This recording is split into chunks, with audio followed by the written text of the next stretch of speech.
एक ऐसी फिल्म जिसने पूरे देश में एक नाम को फिर से चर्चा में ला दिया। लेकिन सवाल फिल्म का नहीं है, सवाल उस इंसान का है जिसकी सच की तलाश आज भी करोड़ों लोगों के मन में कई सवाल छोड़ जाती है। आखिर कौन थे जसवंत सिंह खालड़ा?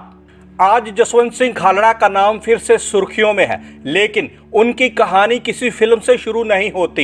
ये कहानी शुरू होती है पंजाब के एक छोटे से गांव से, जहां एक साधारण परिवार में जन्मा एक लड़का आगे चलकर दुनिया भर में ह्यूमन राइट्स की सबसे बड़ी चर्चा का हिस्सा बन जाएगा। लेकिन उस समय उन्हें खुद भी अंदाज़ा नहीं था कि उनकी ज़िंदगी किस दिशा में जाने वाली है।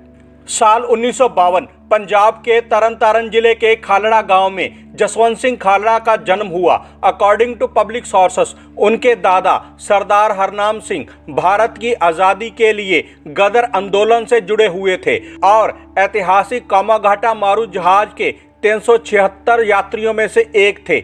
जसवंत सिंह खालड़ा ने कोई बड़ी राजनीतिक शुरुआत नहीं की। उन्होंने अपनी पढ़ाई पूरी की और बाद में अमृतसर में एक बैंक में अधिकारी के तौर पर काम करना शुरू कर दिया। उनकी ज़िंदगी बिल्कुल सामान्य थी, ना राजनीति, ना कोई बड़ा मंच, ना कोई पहचान। लेकिन फिर कुछ ऐसा हुआ जिसने एक बैंक अधिकारी को एक ऐसे रास्ते पर खड़ा कर दिया जहां वापस लौटना शायद संभव ही नहीं था। 1980 के दशक में पंजाब ने बेहद कठिन दौर देखा। इस समय राज्य में एक्सट्रीमिज्म, वायलेंस और सिक्योरिटी ऑपरेशंस ने आम लोगों की जिंदगी पर गहरा असर डाला। इसी दौर में कई परिवार अपने लापता परिजनों के बारे में जवाब ढूंढ रहे थे। पब्लिक रिकॉर्ड्स और बाद की जांचों के अनुसार कई लोग अपने परिवार के सदस्यों के बारे में जानकारी पाने की कोशिश कर रहे थे। ऐसे ही कुछ परिवार जसवंत सिंह खालड़ा तक भी पहुंचे। शुरुआत में उन्होंने किसी की बात को बिना जांचे स्वीकार नहीं किया। उन्होंने एक अलग रास्ता चुना। उन्होंने फैसला किया कि अगर सच है तो उसके सबूत भी होंगे। यही फैसला उनकी जिंदगी का सबसे बड़ा टर्निंग पॉइंट बन गया। अमृतसर की म्युनिसिपल कॉरपोरेशन रिकॉर्ड्स में उन्हें ऐसी जानकारियां मिलने लगी जिन्होंने उनके सामने कई नए सवाल खड़े कर दिए। लेकिन उन रिकॉर्ड्स में आखिर ऐसा क्या था जिसकी वजह से उनका नाम पूरी दुनिया में जाना जाने लगा? यहीं से शुरू होती है उनकी सबसे कठिन और सबसे साहसी यात्रा। जसवंत सिंह खालड़ा ने किसी निष्कर्ष से शुरुआत नहीं की, उन्होंने सवालों से शुरुआत की। जब कई परिवार अपने लापता परिजनों की जानकारी के लिए उनके पास पहुंचे तो उन्होंने केवल सुनी सुनाई बातों पर भरोसा नहीं किया।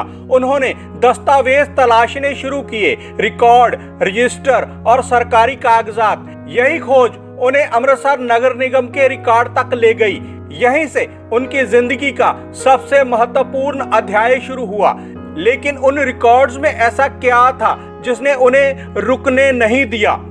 पब्लिक रिसोर्सेज के अनुसार उन्होंने नगर निगम के शमशान रिकॉर्ड, मृत्यु संबंधी एंट्रीज और उपलब्ध दस्तावेजों का अध्ययन किया।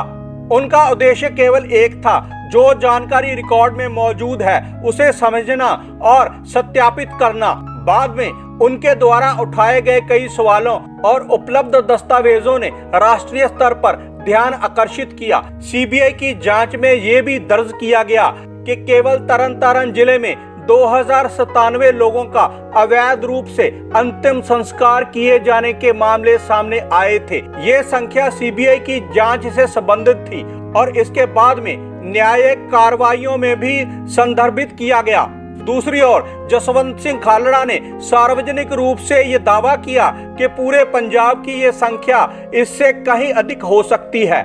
ये दावा उनके शोध और उपलब्ध दस्तावेजों पर आधारित था, लेकिन अलग अलग स्रोतों में कुल संख्या को लेकर अलग अलग उल्लेख मिलते हैं। जितने ज्यादा दस्तावेज सामने आते गए उतने ही ज्यादा सवाल उठते गए। अब ये केवल एक व्यक्ति की खोज नहीं रह गई थी, ये उन परिवारों की उम्मीद बन चुकी थी जो वर्षों से अपने अपनों के बारे में जवाब तलाश रहे थे।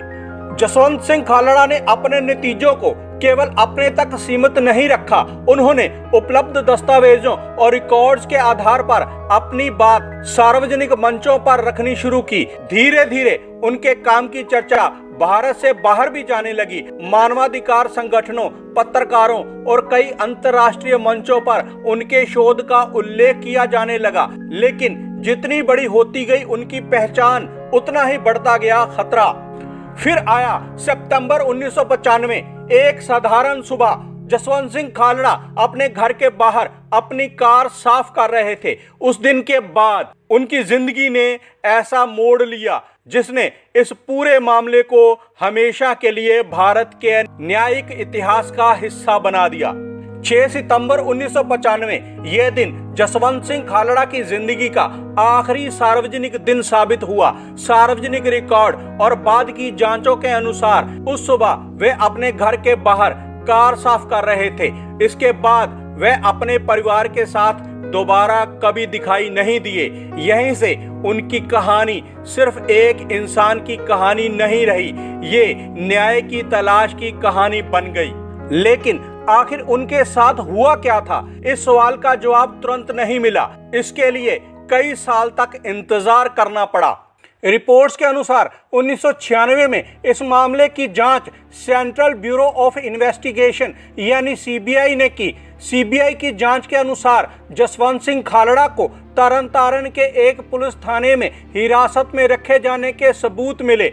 इसके आधार पर सीबीआई ने हत्या और अपहरण के आरोपों में पंजाब पुलिस के 9 अधिकारियों के खिलाफ अभियोजन चलाने की सिफारिश की। हालांकि इस मामले में आरोप तय होने में लगभग 10 साल लग गए।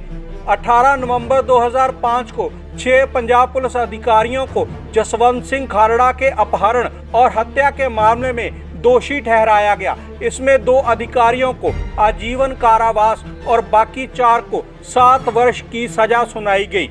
16 अक्टूबर 2007 को पंजाब एवं हरियाणा हाई कोर्ट ने उन 4 की सजा भी बढ़ाकर आजीवन कारावास कर दी।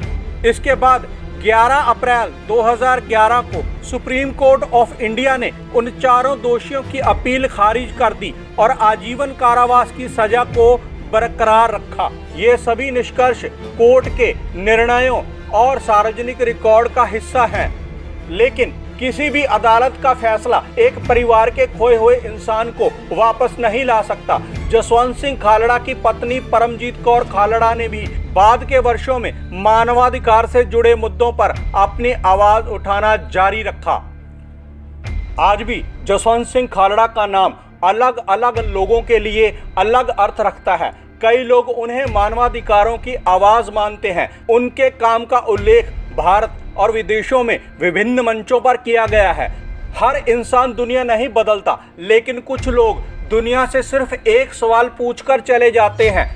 जसवंत सिंह खालड़ा की कहानी हमें यही याद दिलाती है कि सच की तलाश आसान नहीं होती और इतिहास को समझने के लिए भावनाओं से ज़्यादा जरूरी होते हैं तथ्य। शायद यही वजह है कि इतने साल बाद भी उनका नाम सिर्फ एक व्यक्ति का नाम नहीं, बल्कि एक ऐसी कहानी है जिसे आज भी लोग जानना चाहते हैं।